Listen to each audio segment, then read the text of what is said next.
बिस्मिल्लाह रहमान रहीम। अस्सलाम वालेकुम नाजरीन, जेएलएम न्यूज़ टीवी पर मैं आपका मेज़बान मदर इकबाल चौधरी।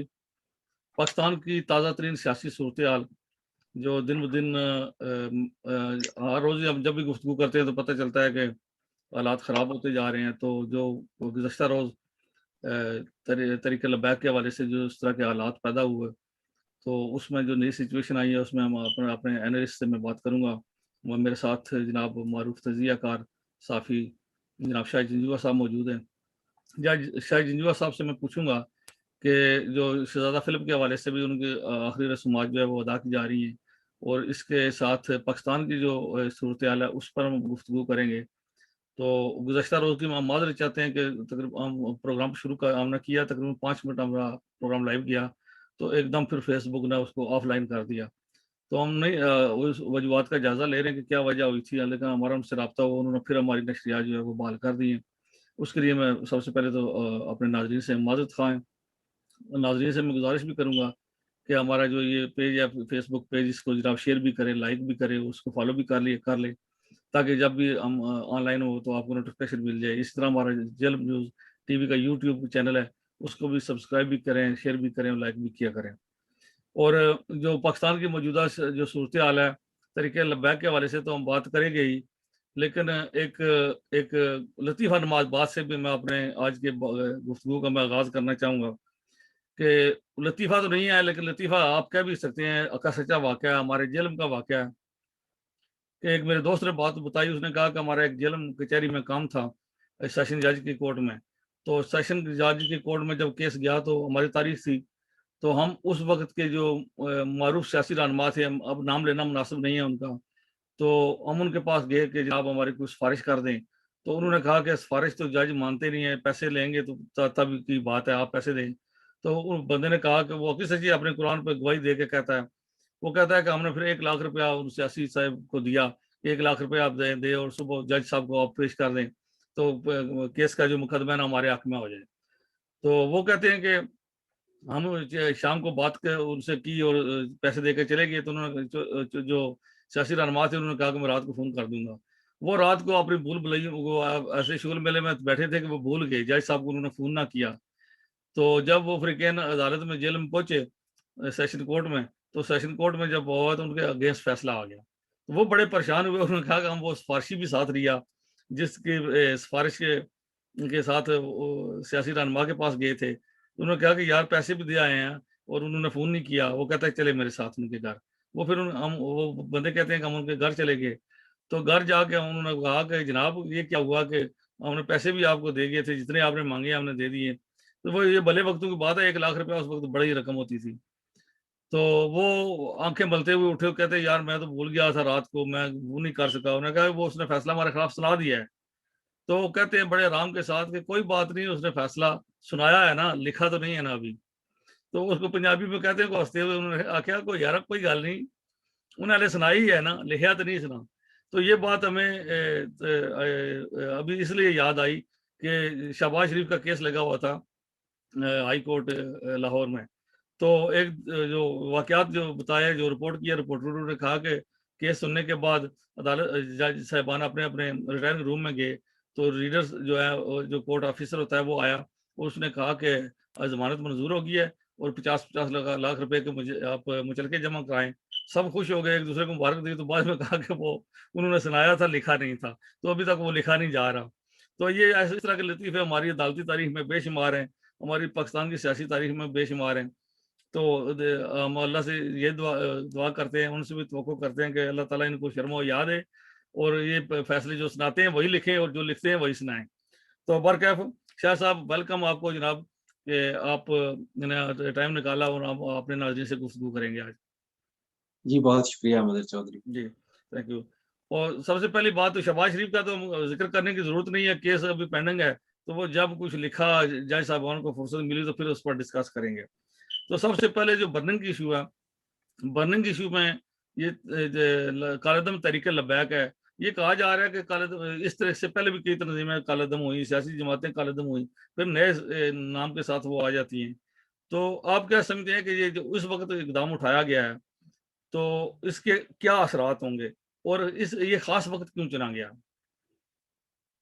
मदर चौधरी, इससे पहले जितनी तहरीकें जो है वो जमात इस्लामी, उसके ऊपर भी इसी तरह का बैन लगा था, लेकिन वो 70 की रिहाई थी। उसके बाद बहुत सारी तंजीमें जिन्हें बैन किया गया, वो कौमी दायरे की एक भी सियासी जमात नहीं थी। वो जो है वो फिरका परस्त जमातें थीं, और वो इलाकाई जमातें थी, और मोस्टली उनका जो काम है वो चैरिटेबल वर्क था, या वो जिहाद कश्मीर में इन्वॉल्व थी। उसके अलावा जो है ये जो तहरीक लब्बैक है, इसका चैप्टर ये बिल्कुल अलग है। इसकी तश्कील कैसे हुई, इसके ऊपर सवालात अपनी जगह मौजूद हैं। अगर इसे इस्तेमाल किया गया किसी हुकूमत को गिराने हटाने के लिए, तो ये भी जो है तहफ़्फ़ुज़ात अपनी जगह पे मौजूद है। लेकिन बात ये है कि अब तहरीके लब्बैक जो है वो एक कौमी सियासी इदारे पर नमूदार हो चुकी थी, और ये ख्याल किया जा रहा था, या इस बात का कभी इम्कान था कि ये जमात भी जो है वो मुल्क की दीगर सियासी जमातों के साथ जो है वो मिलकर जिदोजहद करेगी। और कुछ लोगों को ये डर था कि ऐन हो सकता है कि ये जमात जो है वो पीडीएम तहरीक का हिस्सा ना बन जाए, और इस खदशे के पेश नज़र ये कहा जा रहा है कि ये ज़रूरी समझा गया कि लब्बैक के जो है वो सफ़ा हस्ती से मिटा दिया जाए। तो ये जो बयान वज़ीर दाखिला की तरफ से आया है, ये बयान बड़ा मानीखेज़ है। इस बयान को इसकी छानबीन करने की ज़रूरत है कि ये बयान है क्या? इस बयान में ये कहा गया कि हम ये तहरीक जो है ये लब्बैक है, इसने मुल्क के अंदर इंतशार और अफरा-तफरी फैलाई है। तो ये मैं बात कहना चाहूँगा कि जब मैंने इस सारी सिचुएशन का पिछले 3 या 4 दिन के अंदर जब मुवाज़ना किया है, तो मैंने इसे 2013 और 2014 के दौरान जो तहरीकें पाकिस्तान के अंदर जो है वो धरने और एहतजाज करती रही थी, जब मैंने उसके साथ मुवाज़ना किया, और मुझे ये बयानात जो हैं वो सुनने को मिले कि मैं जो है वो 6 तारीख को, 4 तारीख को, 16 तारीख को लाहौर बंद कर दूँगा, फैसलाबाद आऊँगा, उसको बंद बंद कर दूँगा। और फिर जो है वो बयानात जो है वो मुझे देखने को मिले कि हमने पीटीवी पे कब्ज़ा कर लिया है, और फिर उन्होंने एक ब्रिगेडियर साहब का नाम लिया और उन ब्रिगेडियर साहब की ताईद बताई। तो मैं इन सारे हालातों वाक़यात को जब मैं देखता हूँ मदर चौधरी, तो फिर मैं देखता हूँ कि लाहौर में जब तहरीक लब्बैक के पहले दिन जब इसके कायद, नौजवान कायद को गिरफ्तार किया गया, तो वहाँ पे भी जो है वो उसी तरह वर्दी वाले लोग थे, और वर्दी वाले लोगों के हक में जो है वो मुजाहिरीन नारे लगा रहे थे। और ये बात जो है वो मुझे इस बात को समझने में कोई दिक्कत नहीं लगी कि जो खदशात कुछ लोगों के थे, मुमकिन है उन खदशात के अंदर वज़न हो। लेकिन मैं ये बात कहना चाहूँगा कि लब्बैक ने जो तश्कील हुई, कैसे हुई, ये सारे मामलात अलग हैं। लेकिन हमें देखना ये होगा और खंगालना इस बात को है कि लब्बैक ने जो मुतालबा किया था, वो मुतालबा क्या था? मुतालबा ये था कि फ्रांस के अंदर बिलखसूस और दीगर यूरोपियन ममालिक के अंदर जो है, वो हज़ूर नबी करीम सल्लल्लाहु अलैहि वसल्लम के सिर्फ़ तौहीन-आमेज़ खाके नहीं बनाए गए, बल्कि जानवरों के अंदर, जानवरों पर, और उस निजस जानवर को जिसका हम नाम भी नहीं लेते, उसके ऊपर जो है वो हमारे नबी मुकर्रम सल्लल्लाहु अलैहि वसल्लम का नाम लिख के, या उनके सरों के ऊपर नाम लिख के गोया उनसे तशबीह दी गई, और ये कोई छोटा मामला नहीं है। इस मामले के ऊपर एहतजाज की कई शक्लें हो सकती हैं। एक शक्ल तो ये थी कि इसे सरकारी सतह पे एहतजाज किया जाए, लेकिन चूँकि हमारी जो सरकार है उसका हाल जो है वो अनोखा है। वो हमारी जो सरकार है वो रियासत मदीना का नाम तो लेती है, लेकिन रियासत मदीना के नाम पर जिस तरह पाकिस्तान को दहशतगर्दी, इंतहा पसंदी और पाकिस्तान के अंदर लाकानूनियत, इसके अंदर धकेला जा रहा है, इस आग से अल्लाह ही पाकिस्तान को बचा सकता है। और हमारे हुक्मरान जो है, इनका जो बयान है, इसके ऊपर अगर हम रहें तो मैं देखूंगा कि ये बयान सरासर जो है वो आईने पाकिस्तान के खिलाफ था, और ये बयान जो है वो यूरोपियन यूनियन और को बिलखसूस और इस्तेमारी ताकतों को ये यकीन दिलाने के मुतारदिफ है। तो इमरानी हुकूमत जो है वो नवाज हुकूमत की तरह पाकिस्तान को लिबरलिज्म के गड़े में और सेकुलरिज्म के गड़े में धकेलना चाहती है, और इस हवाले से जो है वो किसी किस्म की कोई लचक दिखाने के मुतारदिफ नहीं है। उनके नज़दीक अकीदा ईमान, उनके नज़दीक खत्म नबूवत, उनके नज़दीक जो है वो नामूस रसालत, इसकी कोई टके की वैल्यू नहीं है। ये सिर्फ बयानात देते हैं कि हम आशिक़ रसूल हैं, लेकिन ये आशिक़ रसूल वो नहीं है। गोया ये अब ये आशिक़ रसूल कह रहे होते हैं, तो इनसे इनकी मुराद रसूलुल्लाह सल्लल्लाहु अलैहि वसल्लम नहीं होती। इनकी मिसाल जो इनकी इनके नज़दीक जो है वो रसूल कोई और होगा, वो कोई रसूल बख्श हो सकता है, वो अच्छा। कोई जो है वो कोई खातून हो सकती है, वो कुछ भी हो सकता है। लेकिन हाशा बेकल्ला जब ये इस तरह की बातें कह रहे होते हैं तो मुझे ये बात कहने में और समझने में किसी किस्म का कोई यार नहीं है कि इनका ईमान रसूलुल्लाह सल्लल्लाहु अलैहि वसल्लम की ज़ात पर और इनका जो है वो नामूस रसालत के ऊपर उस तरह का ईमान नहीं है, जिस तरह का ईमान मेरा या आपका है या आमतुन नास का है या पाकिस्तान की 24 करोड़ अवाम का है। तो इनका ये जो बयान है, ये बयान सरासर आईने पाकिस्तान की खिलाफवर्जी थी और इस जमात को जिस तरीके से कालादम करार दिया गया, वो तरीका बिल्कुल गैर आईनी, गैर अखलाकी है। इसलिए कि अगर बयानात के ऊपर आपने किसी जमात को कालादम करार देना है, तो फिर जो है वो तहरीक इंसाफ इस बात की हकदार है कि सबसे पहले उसको कालादम करार दिया सबसे जाए। पहले वो है। अवामी तहरीक इस बात की हाँ हकदार है कि सर, सबसे पहले उसे कालादम वो करार हमारी दिया जाए। रिसेंट हिस्ट्री है, सब सब लोगों की याददाश्त और में ताज़ा है सारी सारी बात। देखती है और हमारे पास जो है वो ऐसी वीडियो भी मौजूद है जो शायद अभी तक पाकिस्तान के कमर्शियल चैनल के ऊपर भी नहीं चली। और मैं ये बात वसूख के साथ कह सकता हूँ कि पीटीवी के ऊपर हमला करने वाले लोगों को मैं जाती तौर पे पहचानता हूँ। उनमें से कुछ का तल्लुक जो है वो जेलम के साथ है, बल्कि ये मैं कहूँ कि कुछ का तल्लुक जो है वो दीना से है और अच्छा। कुछ का तल्लुक जो है वो मंडी बहाउद्दीन से है। तो वो सारे के सारे जो है वो एक एक मिनाजुल कुरान के भी रुकन थे, अवामी तहरीक के सरगर्म कारकुन थे और उसके बाद जो है आज वो सारे के सारे जो है वो पीटीआई में है और उनके साथ जो है वो पीटीआई के लोग भी शामिल थे। तो मेरा कहने का मतलब ये है कि लब्बैक ने तो ये उनके साथ जो एग्रीमेंट हुआ था वो ये था कि 20 तारीख तक हमने जो है वो फ्रांसीसी सफीर के बारे में फैसला करना है। और अभी तहरीक लब्बैक ने तो कोई थ्रेट भी नहीं दी थी। उन्होंने तो ये भी नहीं कहा था कि हमने 20 तारीख को जो है वो क्या करना है। ना उन्होंने किसी मुजाहरे का ऐलान किया था, ना उन्होंने जो है वो किसी किस्म की हड़ताल का ऐलान किया। फिर अचानक क्या हुआ कि औलिया मकबूल जान के घर में ये बात सामने आई है मैं कि यही बात आपसे पूछने वाला था शाह साहब कि औलिया मकबूल जान तो इनके एक किस्म के रहनुमा कहलाए जाते हैं, इनके उस्ताद कहलाए जाते हैं। उनके ख्यालात के हवाले से भी औलिया मकबूल जान जो है बड़े करीब है इनसे, हम उनको लिबरल नहीं कह सकते।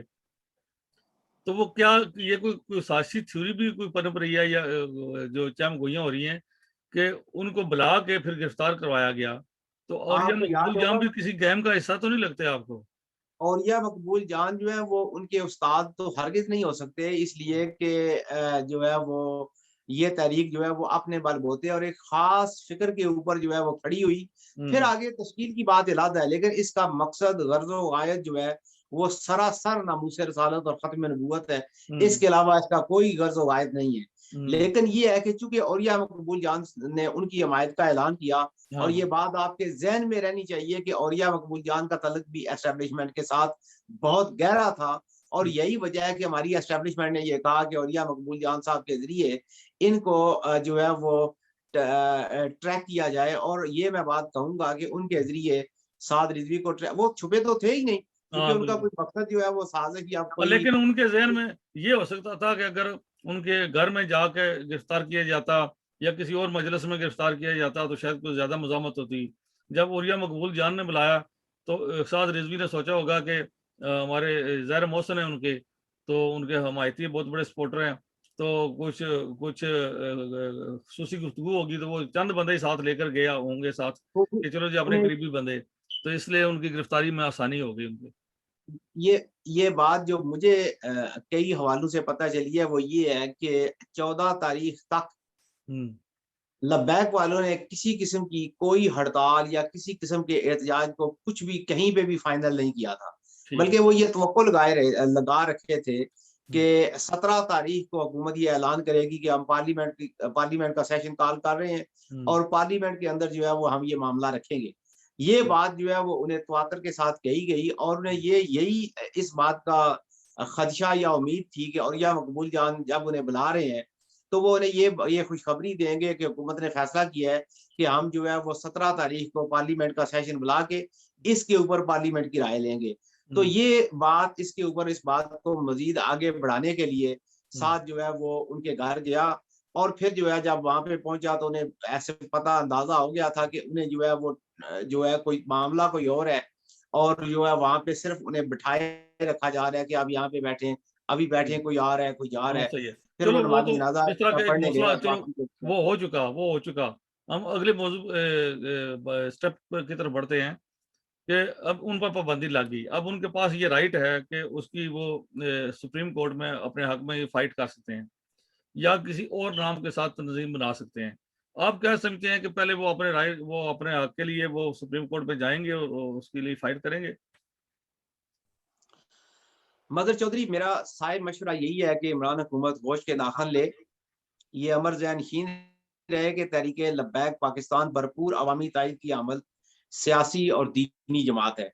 हुँ, ऐसी अवाम दोस्त जमात रेत का घरौंदा नहीं होती कि कोई भी जो है वो आएगा और या कोई लहर आएगी और वो जो है वो इसे बहा के ले जाएगी। हुँ, ये जमात जो है वो एक अकीदे की बुनियाद पे खड़ी हुई है और इसका जो अकीदा है ये सिर्फ इसका नहीं है। याद रखें कि जिसने हज़ूर नबी करीम सल्लल्लाहु अलैहि वसल्लम और इस नबी आखिर-उज़्ज़मान का कलमा पढ़ा है, उसका अकीदा वही है जो आज लब्बैक का है। हुँ, आज लब्बैक है, ये लब्बैक ना होगी तो कल कोई और आ जाएगा। हुँ, और जिसने इस आखिरी नबी का कलमा पढ़ा है और वफादारी उसे निभानी है, अगर वो मुसलमान है, तो वो यही स्टांस लेगा जो आज इसने लिया है। और हुँ, शायद यही वजह थी कि हमारे मौजूदा वज़ीर दाखिला जो है, इन्होंने ये ऐलान किया था कि मैं जो है वो पार्लियामेंट की नशिस्त छोड़ दूँगा, लेकिन हुँ, मैं इस अकीदे के ऊपर लब्बैक के साथ खड़ा हूँगा। खड़ा ये होगा। बात उन्होंने जो है वो तवातर के साथ लब्बैक के साथ होने वाली मुलाकातों के अंदर भी कही। हुँ, लेकिन जब मौका आया तो फिर दुनियावी हिर्स व हवस और जो है वो मफादात और सारी जो बाकी बंदिशें हैं, वो उनके ज़हन के ऊपर छा गई और फिर उन्होंने अकीदा ख़त्म नबूवत को छोड़ के जो है हुँ, अपनी ये जो नौकरी है या ये जो अपनी वज़ारत है इसको रखने का फ़ैसला किया। लेकिन आपने जो बात कही है कि तहरीके लब्बैक, उनके पास अभी बड़े ऑप्शन हैं। ये जो हुँ, हुकूमत ने बयान दिया है, मुझे ऐसा लगता है मेरे एक बहुत ही अज़ीज़ दोस्त हैं, अल्लाह ताला ने उन्हें बड़ा फ़हम फ़रासत दिया है। मेरी जब उनसे बात हुई, तो मैंने कहा कि अगर आप जज हों हुँ, और आप अदालत की कुर्सी पे बैठे हों, तो चूँकि आप लॉ एक्सपर्ट हैं, तो आपके सामने ये केस जाए तो आप इसको किस तरीके से देखेंगे? तो हुँ, उन्होंने उन्होंने बरजस्ता मुझे जवाब दिया कि ये केस जो है, वो यूँ मैं उठा के रद्दी की टोकरी में फेंक दूँगा। हुँ, इसलिए हुँ, कि इस पाबंदी की कोई वैल्यू नहीं है, उन्होंने जो है वो पाकिस्तान के खिलाफ कोई एक्शन नहीं लिया। हुँ, ये जो इक्का-दुक्का वाक़यात होते हैं कि किसी बंदे ने मार दिया, तो पहली बात तो ये है कि वो जो पुलिस के ऊपर हमला किया गया, कुछ लोग तो ये भी बात कहते हैं कि ये पुलिस का जो रियासती एक इदारा है, ऑर्गन है, उसे सबक सिखाने के लिए। तो आप देखें कि पुलिस के खिलाफ, पुलिस को बेतौकीर करने के खिलाफ जो साज़िश है, ये आज की नहीं, ये कई दहाइयों पे मुश्तमिल है। हुँ, हमारा हर ड्रामा जो बनता है, उसमें ये बताया जाता है कि पुलिस करप्ट है। हमारे हर ड्रामे के अंदर, हर स्टेज शो के अंदर हुँ, जो भी नकल उतारी जाती है, वो पुलिस की होती है, किसी और महकमे की नहीं होती। तो गोया वो पुलिस जिसके ज़रिए निज़ाम ममलकत चलता है, हमें ये बताया जाता है कि पाकिस्तान के अंदर सारी खराबियों, सारी खराबी बुराइयों की भी जड़ जड़ है, है वो पुलिस। नकम्मी भी है और नकम्मी चोर भी भी है, है। थर्ड क्लास भी है और इसके पास ये नहीं, कभी नहीं बताया जाता कि उन्हें इक्विप करने की ज़िम्मेदारी किसके पास है और वो कौन-सा महकमा है जो इनका बजट खा हुँ। जाता है और उन्हें ट्रेन नहीं करता। और तो मैं इसका ये कहना जवाब चाहूँगा। पुलिस का बनता है, जिस तरह के इसको मुसल्लह किया जाना चाहिए, हुक्मा हक़्क़हू, वो पुलिस के पास वो वसाइल दस्तयाब नहीं है। उनके वसाइल कहीं और पे खर्च वो होते हैं। दस्तयाब नहीं है। और मैं ये बात कहना चाह रहा हूँ कि जब ये मामला कोर्ट के अंदर जाएगा, तो फिर कोर्ट में जो है वो साद रिज़वी की प्रोटेक्शन के ऑर्डर जारी होने चाहिए। और अगर अदालत ने जो है वो इस केस को सुना हुँ, और सुनने के बाद जो है वो जब हक़ाइक़ देखे, तो इस केस को और हुकूमत का ये जो बैन है, पाबंदी है, इसे उठा के फेंकने में 1 घंटा की भी बहस नहीं चाहिए। इससे भी हुँ, पहले ये मामला ख़त्म हो जाता है और हुँ, वहाँ पे मुझे डर ये है कि वहाँ पे जो है वो मामलात खुलेंगे कि जिस तरह पीटीबी के ऊपर हमला हुआ, तो हुँ, वो जो काज़ी फ़ाइज़ ईसा ने फ़ैसला किया था, फिर उस फ़ैसले की बाज़-गश्त जो है, वो सुप्रीम कोर्ट के हुँ, अंदर उस वक़्त गूंजेगी जब उस पुराने हमले में जो जिनकी ज़िम्मेदारी जो है वो मौजूदा वज़ीर-ए-आज़म इन्होंने कबूल की हुँ, और फिर जो है वो एक-दूसरे को अपने जो है वो दोनों भाइयों ने, कज़न ने हुँ, मुबारकें दी एक-दूसरे को। तो हुँ। फिर ये सारे मामलात जब खुलेंगे तो फिर ये मामला बड़ा गंभीर होगा। बड़ी ये हैरानगी की पाकिस्तान के बात है लिए कि रियासत शाह बड़ा साहब खतरनाक खेल है। कि जो फैसला जस्टिस काज़ी फ़ाइज़ ईसा ने सुनाया था, उस फैसले के अगेंस्ट मौलाना मरहूम खादिम रिज़वी नहीं गए थे। उस आप देखें फैसले कि के उस अगेंस्ट अपील लेके शेख रशीद और पाकिस्तान तहरीक-ए-इंसाफ गई थी। जी, बिल्कुल, ये ये बात क्योंकि वो उस वक़्त ओन करते थे हुँ, कि हम जो है वो इस लबैक के तर्जुमान हैं हाँ, हम और तर्जुमान वो हैं, हम ओन इन करते थे इनके कि पीछे हम हैं। इस लबैक के जो है वो सिग्नेटरी हैं। और वो ये ऑन करते थे कि लब्बैक का जो फेल है वो गोया इस तरह समझा जाए कि वो तहरीके इंसाफ का फेल है। और वज़ीर आज़म ने ये यहाँ तक कह दिया था कि हमारे तो सारे कारकुन उसे ज्वाइन करना चाहते थे। हाँ, तो बिल्कुल। और जिनसे ज्वाइन करना चाहते थे, जिनकी सफाइयां जो है वो शेख रशीद ने दी थी, आज अचानक रातों रात जो है वो किस तरीके से जो है वो हाँ, दहशतगर्द करार दे दी मैं गई। आपकी ये बहुत सारे सवालात हैं। और याद रखें आपको कि ये उस अ, मौके पे हो रहा है जब अगला बजट आने वाला है। हुँ, और जो शहबाज शरीफ की रिहाई रुकी है, उसका तल्लुक भी जो है वो इसी के साथ है कि वो इसी के साथ। ज़िम्मेदारी दे, हुँ, गारंटी दे कि अगला बजट पास करने के लिए उनके अराकीन जो है वो हुकूमत का हुँ। साथ देंगे। जी, ये 1 मिनट में आपको रोकूँगा, 1-2 सवाल आए हैं। फ़ेसबुक पे आया, एक व्हाट्सएप पे भी आया और अपना यूट्यूब पे भी। फ़ेसबुक पे हमारे दोस्त हैं शहज़ादा सलीम साहब, ये राजडेल से, जेहलम से इनका तल्लुक है। ये पूछ रहे थे कि जो गुस्ताखाना खाके शाया हुए या प्लान बनाया गया था, वो फ्रांस में बनाया गया था। वो फ्रांस में मुसलमानों की भी बहुत बड़ी तादाद मौजूद है और ख़ासकर पाकिस्तानी कम्युनिटी की भी तादाद काफ़ी नुमायाँ है। वो पूछ रहे हैं कि पाकिस्तानी कम्युनिटी जो फ्रांस में रह रही है, उनको क्या किरदार अदा करना चाहिए? ये पहला सवाल है। ये जवाब आप दें और दूसरा सवाल फिर मैं आपको बताता हूँ। मैं ये बात जो है वो इस ब्रदर से ये पूछना चाहूँगा कि वो मुझसे पूछ रहे हैं कि फ्रांस के अंदर जो कम्युनिटी है, उन्हें क्या जी, किरदार अदा करना चाहिए? जी। फ्रांस के अंदर कम्युनिटी को वही किरदार अदा करना चाहिए जो बर्तानिया में रहते हुए मैं और हुँ, आप अदा करते हैं। सही। कि ये जब ये कार्टून छापे गए तो हमने जो है वो सियासी अपना एहतजाज का हक जो है वो महफूज रखा। हुँ, और उसके मुताबिक जो है वो बर्तानिया भर के अंदर हमने जो है वो इसकी मजम्मत की, हुँ, करारदाद पेश की। और यही काम जो है वो उन्हें भी करना चाहिए। उन्हें अपने ईमान का तहफ़्फ़ुज़ भी करना चाहिए और जो लोकल कवानीन है उनके अंदर रहते हुए अपने हाँ, हकूक का तो इस्तेमाल अपना करते हुए अपना इसका एहतजाज ज़रूर करें। भरपूर हाँ, एहतजाज रिकॉर्ड हुँ, करवाना चाहिए। हुँ।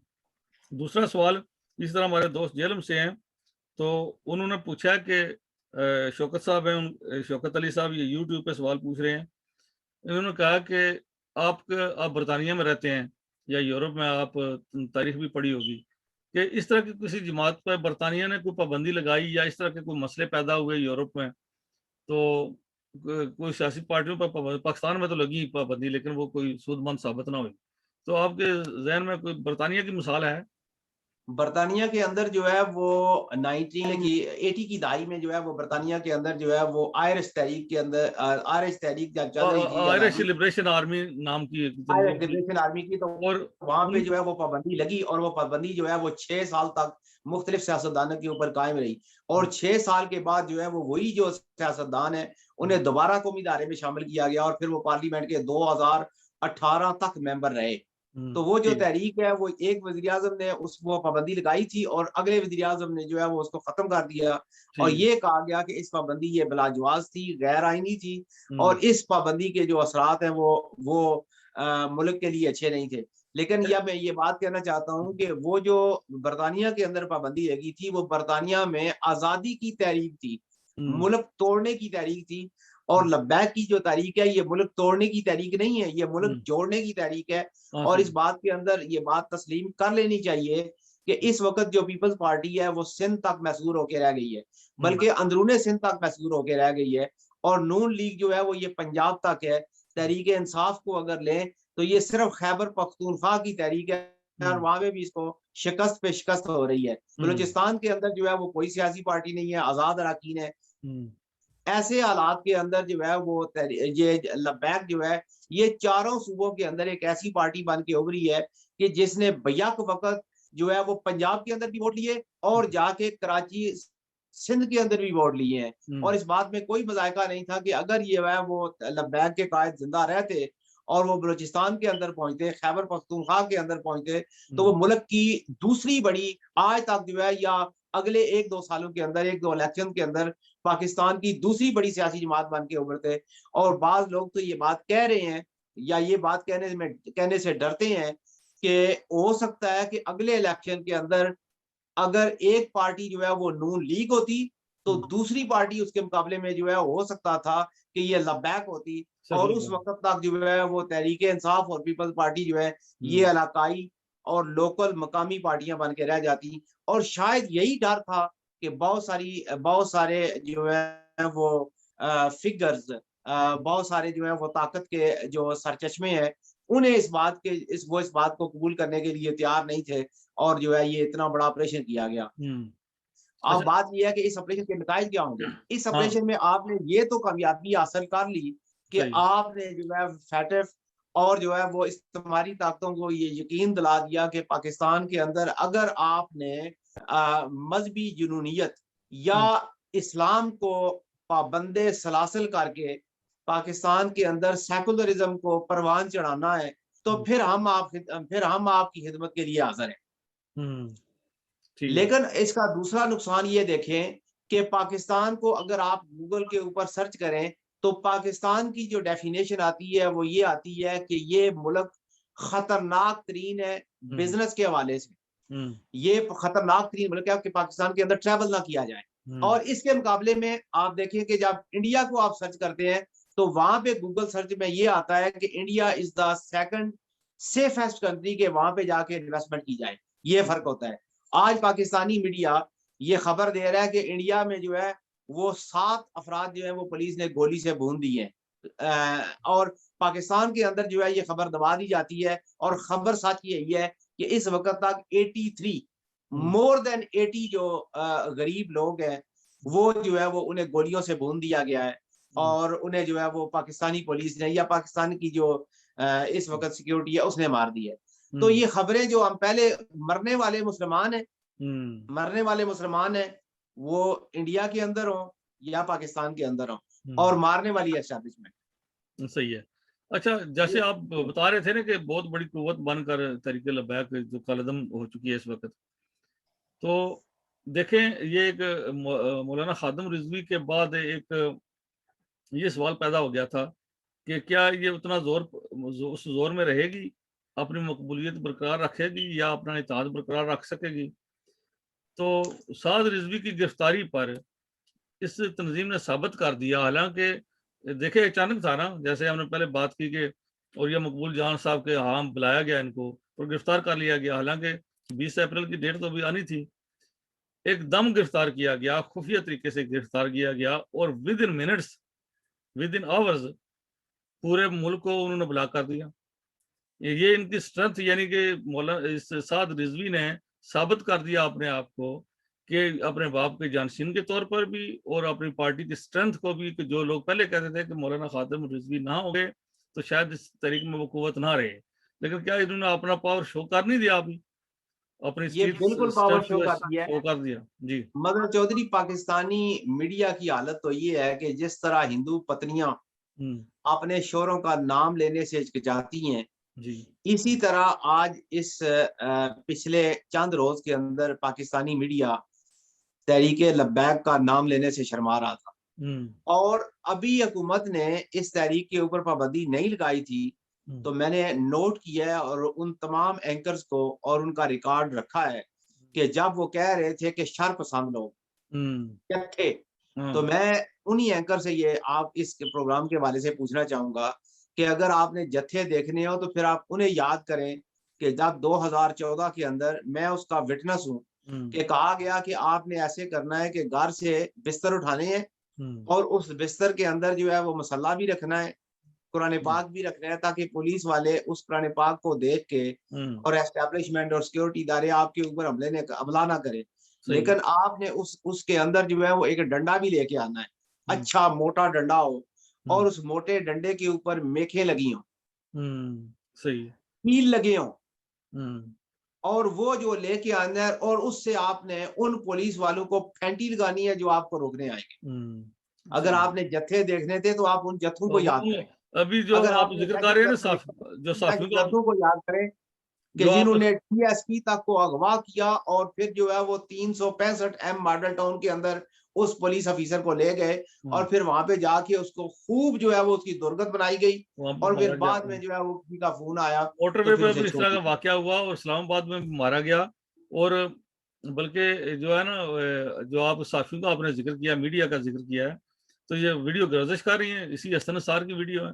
इसी वो इमरान खान की वीडियो है, इमरान खान जो साफ़ी है, इमरान रियाज़ खान, उसकी वीडियो गर्दिश कर रही है। यही वो था अपना मुबशर लुकमान, ये उन धरनों में शरीक थे, उनकी तारीफ़ कर रहे थे। आज यही बंदे जो है, जो उन लोगों इसी तरीके के खिलाफ बकवास कर रहे हैं।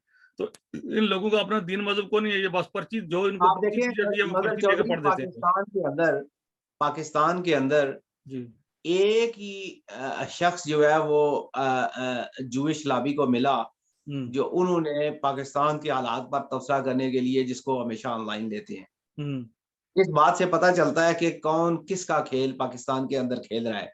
किस मदर चौधरी जो बात किसको देखने ऑनलाइन वाली है लाइन लिया उन्होंने? किसको ऑनलाइन लिया? वो अच्छा, उसी को लिया, ठीक है। ट्वाइस। अच्छा। बात यह है कि मौलवी के खिलाफ जंग हम्म। इस्लामी शायर के खिलाफ जंग है। हम्म।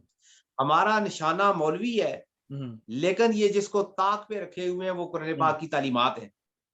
मौलवी जो बात हमें कहता है वो अपनी तरफ से नहीं कहता, सही। वो कुरान मजीद की आयत पढ़ता है और उसकी ट्रांसलेशन हमारे सामने पेश करता है, और इन्हें इस बात का दुख है। अच्छा।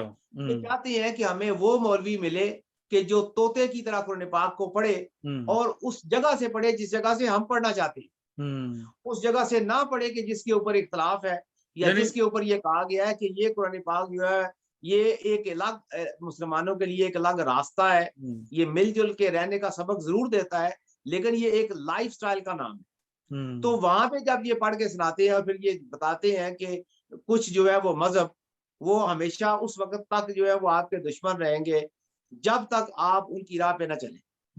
तो जब हमारा मौलवी उस कुरान पाक को उस जगह से पढ़ के सुनाता है तो फिर इन सेकुलर माइंडेड लोगों को तकलीफ होती है और ये नहीं चाहते कि हमारे मौलवी कुरान पाक पढ़ के सुनाए। ये कितने अफसोस और दुख की बात है कि रमजान मुबारक के अंदर हर शख्स जो है वो कुरान पाक के अंदर, हदीस पाक के अंदर आता है कि अल्लाह ताला जिन्नात को कैद कर देते हैं, शयातीन को कैद कर देते हैं। अब बात यह है कि शयातीन को कैद करने का मतलब क्या है?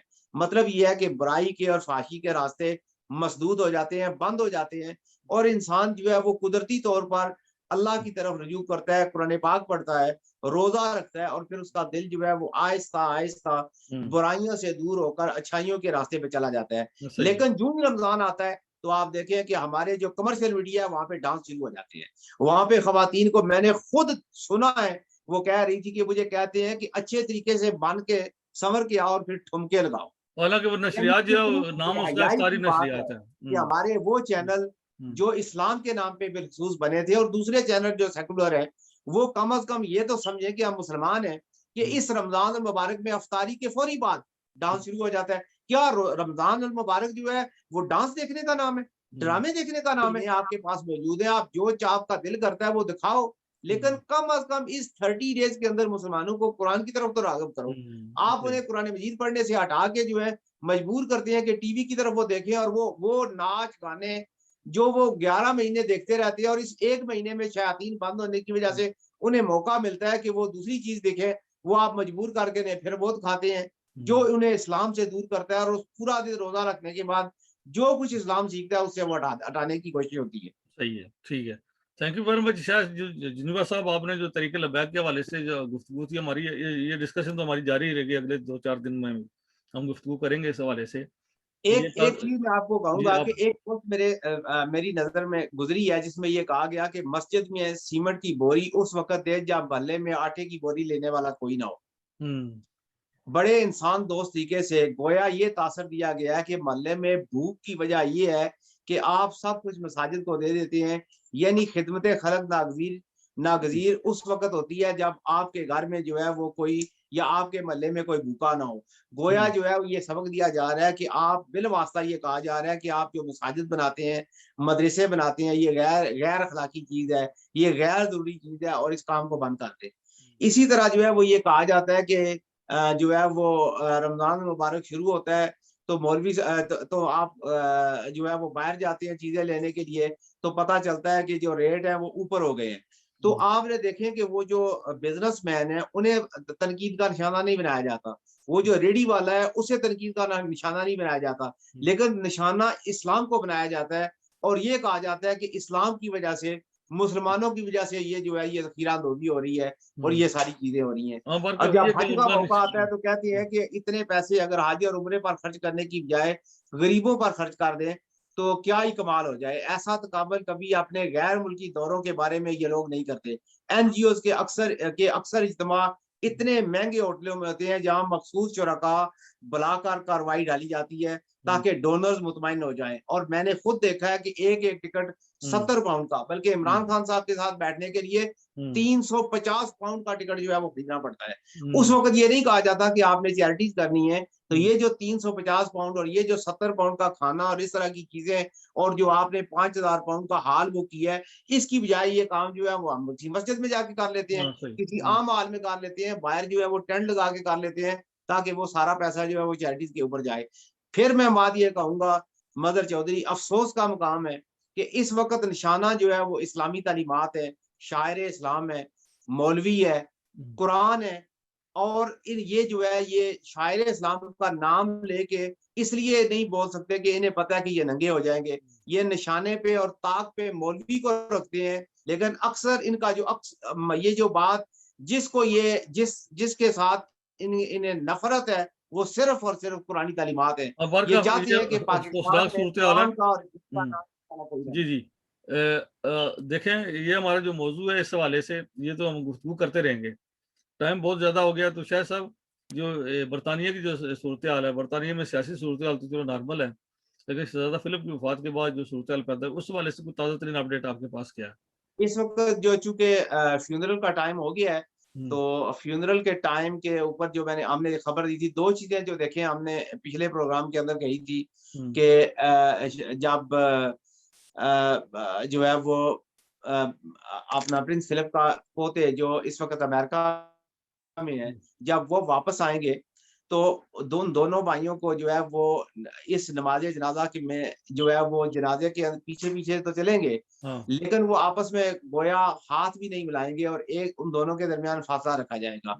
और फिर जो वो प्रिंस हैरी है और वो उनसे किसी किस्म का कोई सवाल नहीं होगा और 5 दिन जो है वो आइसोलेशन में रहने के बाद फिर उन्हें इजाजत होगी कि वो जो है वो इस फ्यूनरल के अंदर जो है वो शरीक हो जाए।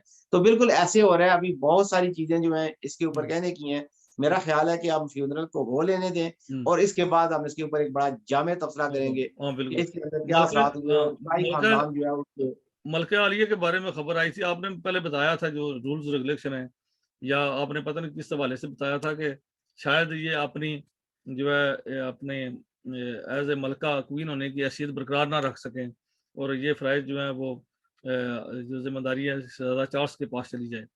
तो कुछ खबरें अभी आ रही हैं कि मलका ने फैसला किया कि वही कंटिन्यू करेंगी। ये अभी खबरें हैं, लेकिन अभी जो है वो इसके ऊपर फाइनल बात नहीं हुई है और अगर इस तरह का फैसला आया भी तो इसमें 5-6 महीने या मुमकिन है 1 साल लग जाए। लेकिन ये खबरें मौजूद हैं और इसके ऊपर डिस्कशन हो रही है कि मलका जो है वो अपनी जिम्मेदारियां अब जो है वो आगे अपनी यंग नस्ल को तफवीज़ करना चाहती है। ठीक है, चलो ये तो अच्छी बात है और इसके साथ नाज़रीन से इजाज़त चाहेंगे और इस रिक्वेस्ट के साथ कि हमारे इस पेज को शेयर जरूर करें, हमारी जो वीडियो आप देख रहे हैं इसमें लाइक करें। एक पैगाम मैं देना चाहूंगा यूट्यूब का, वो ये है कि जब सुप्रीम कोर्ट के अंदर केस लगेगा तो मैं देखना चाहूंगा कि लब्बैक के जितने बल्कि लब्बैक को छोड़ दें, वो सारी दीनी जमातें ये चाहती हैं कि पाकिस्तान के अंदर ये जो सेकुलरिज्म की यलगार है ये दीनी जमातों को अपने शिकंजे में लेकर इन्हें जो है वो सियासी मंजरनामे से दूर ना करे। उन्हें चाहिए कि वो अपनी जो है वो प्रेजेंस यकीनी बनाएं और इसके ऊपर काम करें कि सुप्रीम कोर्ट की हेयरिंग के दौरान जो है उनके जितने वर्कर्स हैं वो एक्टिव हों और वो बाहर निकलें पुरअमन होके और वो सुप्रीम कोर्ट के अंदर और सुप्रीम कोर्ट के जजेस को अपनी यादाश्त दें कि ये फैसला जो है इसके अंदर हमारी ये से है और हमें जो है वो हुकूमत ने जिस तरीके से पाबंदियां लगा के हमारा मौकफ जो है वो अवाम के सामने नहीं आने दिया तो हमें मौका दिया जाए कि हमारे लोग या हमारी तंजीम जो है वो अपना मौकफ जो है वो पेश करे। और उसमें हमारा मुतालबा ये है कि इस साद रिजवी को जो है वो रिहा करके इसे जो है वो सुप्रीम कोर्ट के अंदर पेश किया जाए ताकि जो है ये जमात इसके साथ नाइंसाफी ना हो। हमारा काम जो है, हमारा ताल्लुक किसी जमात से नहीं है, लेकिन ज्यादती किसी के साथ भी हो, कोई भी जमात हो, सियासी हो, मजहबी हो, हम उसके हक में आवाज जरूर उठाएंगे और उठाते रहेंगे। जी थैंक यू वेरी मच जनाब। इसके साथ हम इजाजत चाहते हैं जनाब। अल्लाह हाफिज। पीटीवी पे भी पहुंच गए लोग, सेक्रेटरिएट भी आपका बंद है। पीएम हाउस के दरवाजे पर पहुंचकर कब्जा कर लिया है ब्रिगेडियर खालिद। उन्होंने कहा कि आप अपनी मंजिल पर पहुंच गए, आप गलत जगह पे आ गए हैं। पाकिस्तान ने ये दिन भी देखना था। सरकारी टीवी की इमारत के हर हिस्से में डंडाबरदारों का राज। मुलाजमीन सहमे सहमे पनाह की तलाश में भागते रहे। जो इनके हत्थे चढ़ा उसकी दुर्गत बना डाली। बहुत मारा है लोगों को, क्यों बेचारे वो कैमरामैन को तोड़ दिया, गाड़ियों के शीशे तोड़ दिए, अंदर सारी इक्विपमेंट तोड़ दी गई है। गरीब आदमी हूँ और मुझे कोई नहीं मारा मैम। आंखों में वहशत और हाथों में डंडे देखकर पीटीवी की खवातीन भी सहम कर रह गईं और इन्हें मस्जिद में जाए पनाह मिली। हमलावरों ने इस तरह नशिस्तें संभाली जैसे वो ही इसके मालिक हों।